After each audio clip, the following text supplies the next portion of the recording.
Hey guys, this is Deepika. Welcome back to my channel. दोस्तों, आज मैं एक्सप्लेन करने जा रही हूँ 2019 में आई एक बंगाली वेब सीरीज़ मन भजन को। तो बिना देर करते हुए सीधे चलते हैं वेब सीरीज़ की कहानी की ओर। ये कहानी ब्रिटिश इंडिया टाइम की है, जहाँ पर बंगाल में एक गिरीवाला नाम की लेडी रहती है। वो एक बहुत बड़े जमींदार गोपीनाथ सेल की वाइफ है। गिरीवाला एक खूबसूरत औरत थी। सब लोग उसकी खूबसूरती की तारीफ करते थे, पर गोपीनाथ के लिए गिरीवाला की सुंदरता का अब कोई मायने नहीं रह गया था और ना ही वो अपना समय गिरीवाला के साथ बिताता था। वो थिएटर में नाचने वाली एक नचनिया लबंगा के प्यार में गिरफ्तार था। गोपीनाथ लबंगा को खुश करने के लिए अक्सर गिरीवाला के गहने छीनकर लबंगा को दे आता था। जब गिरीवाला उसे रोकने की कोशिश करती है तो गोपीनाथ उसे बहुत मारता है और उसके गहने उतार कर थिएटर चला जाता है। और यहाँ पर हमें पता चलता है कि गोपीनाथ को शराब की भी बहुत बुरी लत थी। इधर गिरीवाला को वो समय याद आता है जब गोपीनाथ उससे बहुत प्यार करता था और उसके बिना वो एक पल भी नहीं रह पाता था। पर अब हालात ऐसे हो गए हैं कि गोपीनाथ मुश्किल से ही घर आता है और अगर आता भी है तो कुछ न कुछ लेने के लिए, इसे लेकर वो लबंगा को गिफ्ट दे सके। गोपीनाथ अक्सर पीकर थिएटर जाता है, जहाँ पर लबंगा नाम की एक खूबसूरत नचनिया नाचती है। गोपीनाथ उसके प्यार में पूरी तरह से डूब चुका है। वो अपने सारे पैसे और गहने उसी पर लुटा रहा था, पर लबंगा की खूबसूरती के पीछे और भी कई लोग दीवाने थे, जो सिर्फ लबंगा की खूबसूरती को देखने के लिए थिएटर आते थे, जिस कारण लबंगा भी काफी घमंड में रहा करती थी। थिएटर के मास्टर उससे कहते हैं कि वो आजकल लाइंस गलत बोलती है, जिसकी वजह से बाकी लोगों को तकलीफ हो रही थी। लबंगा के मास्टर उससे कहते हैं कि तुम रिहर्सल पर ज़्यादा ध्यान दो, पर लबंगा के पास रिहर्सल्स करने के लिए टाइम कहाँ था। वो कहती है कि लोग मेरी नाच नहीं बल्कि मुझे देखने आते हैं, इसलिए मैं एक ही बार रिहर्सल करूंगी। इस पर मास्टर उससे कहते हैं कि तुम ज़्यादा घमंड मत करो, एक दिन कोई ना कोई आएगा जो तुम्हारा स्थान ले लेगा। पर लबंगा को मास्टर जी की ये बात नामुमकिन लगती है। उसे लगता है कि उसकी जगह कोई दूसरा नहीं ले सकता और वो मास्टर जी को ताना देते हुए गोपीनाथ के साथ चली जाती है। उस नाटक के और भी लोग बात करने लगते हैं, जिससे हमें समझ में आ जाता है कि लबंगा पहले तवायफ थी। मास्टर जी उसे वहाँ से निकाल ले आए, उसे अच्छी तरीके से ट्रेनिंग दी। उसके बाद लबंगा थिएटर में काम करने लगी। थिएटर ने लबंगा को एक नई पहचान दी है, पर उसे इस बात की कोई भी कदर नहीं है। वो आज भी दूसरों का घर तोड़ने का काम कर रही है, इसलिए वो गोपीनाथ जैसे मर्दों के साथ हमेशा चली जाती है।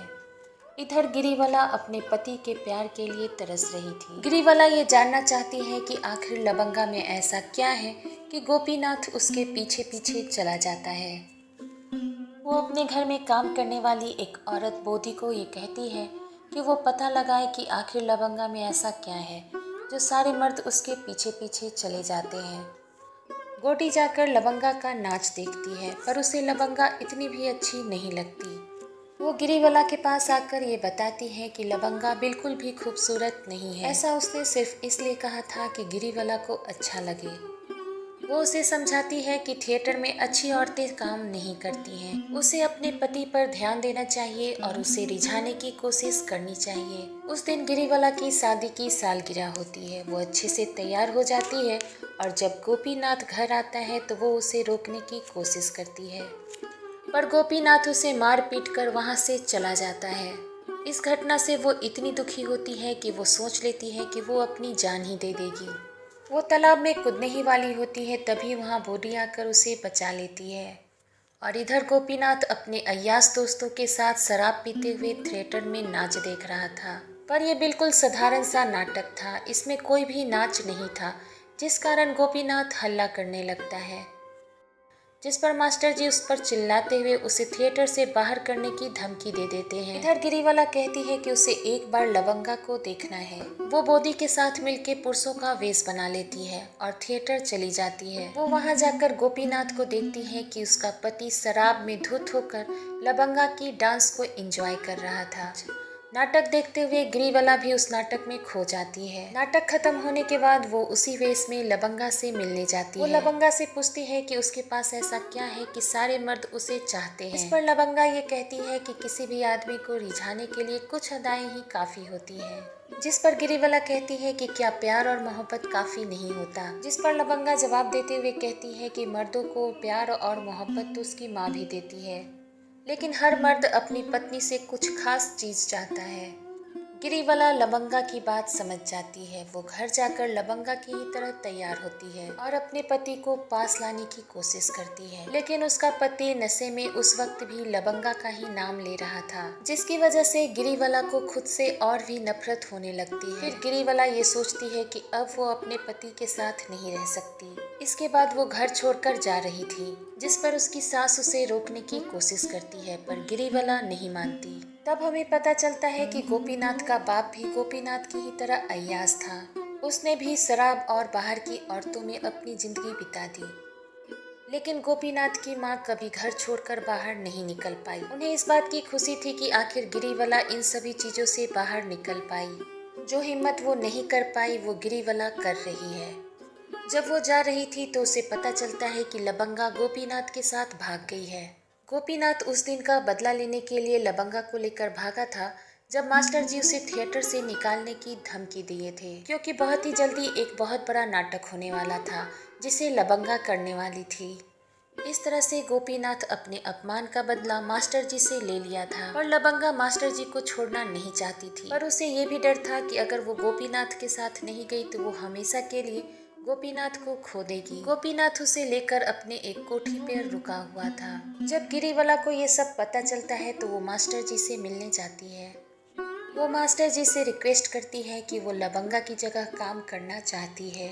वो एक्टिंग करना और नाचना नहीं जानती है, पर वो मास्टर जी से कहती है कि वो जल्दी ही ये सब सीख जाएगी। मास्टर जी को भी गिरीवाला की बातें अच्छी लगती है और वो उसे थिएटर में शामिल कर लेते हैं। गिरीवाला मास्टर जी से ये पूछती है कि थिएटर में काम करने वाली औरतों को बुरा क्यों माना जाता है, जिस पर मास्टर जी ये कहते हैं कि हमेशा से ही मर्द और औरतों के लिए अलग नियम बनाए गए हैं। अगर कोई मर्द बाहर जाकर काम करता है तो उसे शाबाशी मिलती है, वहीं एक औरत जब अपनी घर की चार दीवारी से बाहर निकलकर कुछ करना चाहती है तो उसे भला बुरा ही कहा जाता है। मास्टर जी ये कहते हैं कि तुम फिर से सोच लो कि तुम्हें थिएटर में काम करना है या नहीं, जिस पर गिरीवाला कहती है कि वो आज तक अपने पति से प्यार और इज्जत के लिए भीख मांगती रही, और उसके पति ने ना तो उसे प्यार दिया और ना ही इज्जत, इसीलिए अब उसे किसी भी चीज की परवाह नहीं है। इसके बाद वो थिएटर में रिहर्सल करना शुरू कर देती है।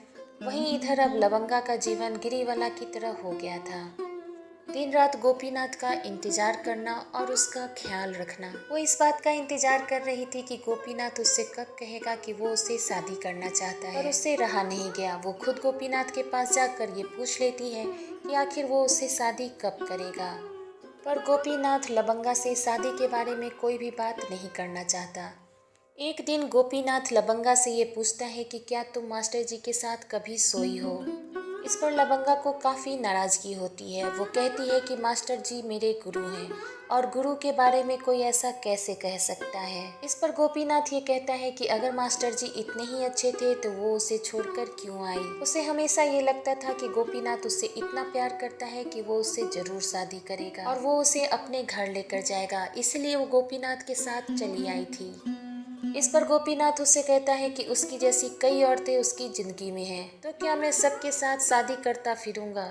तभी वहां पर गोपीनाथ का मुंशी आता है, जो उसे बताता है कि उसके सारे पैसे खत्म होते जा रहे हैं और जल्दी ही उसकी सारी प्रॉपर्टी उसके हाथ से निकल जाएगी। पर गोपीनाथ मुंशी की बातों पर ध्यान नहीं देता है। तभी गोपीनाथ को पेपर में ऐड दिखती है। वो नाटक जो लबंगा करने वाली थी उसे अब कोई और कर रही है, पर यहाँ पर एक्ट्रेस का नाम नहीं लिखा हुआ है। अब लबंगा को भी ये जानना था कि आखिर कौन है वो एक्ट्रेस जो उसकी जगह ले रही है। वहीं गिरीवाला जब रिहर्सल कर रही होती है तो वो डर जाती है और वो मास्टर जी से ये कहती है कि उससे ये सब नहीं हो पाएगा। डर कर वो वहाँ से जाने लगती है, जिसके बाद मास्टर जी उसे जोरदार चाटा मारते हैं और रिहर्सल करने को कहते हैं, जिसके बाद वो फिर से रिहर्सल करने लगती है। अब लबंगा भी समझ गई थी कि उसका गोपीनाथ के साथ कुछ भी नहीं हो सकता और वो गोपीनाथ को छोड़कर वापस थिएटर में लौट आती है। वो रोते हुए मास्टर जी से काम मांगने लगती है, पर मास्टर जी भी उसे जवाब देते हुए कहते हैं कि अब उसकी जगह कोई और ले चुका है। मास्टर जी उसे थिएटर की 2 टिकट देते हैं और कहते हैं कि वो अपने साथ गोपीनाथ को यहाँ ले आए।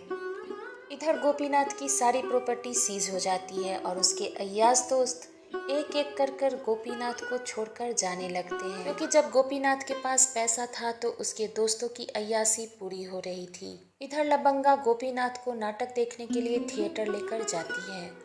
जब गिरीवाला परफॉर्म कर रही होती है तो उसका चेहरा घूंघट से ढका हुआ था। वहीं गोपीनाथ अपने रवैये के अनुसार उसका परफॉर्मेंस एंजॉय कर रहा था, पर जब घूंघट हटता है तो गोपीनाथ को ये पता चलता है कि ये कोई और नहीं बल्कि उसकी पत्नी गिरीवाला है। वो सबके सामने उस पर चिल्लाने लगता है। तब लबंगा भी ये देखकर काफी ज्यादा शॉक्ड हो जाती है।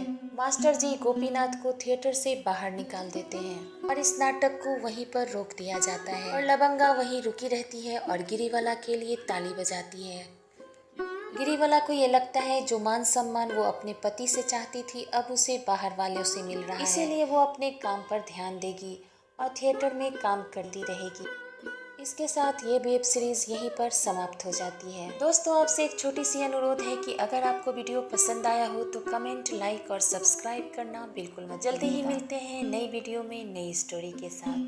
तब तक के लिए धन्यवाद।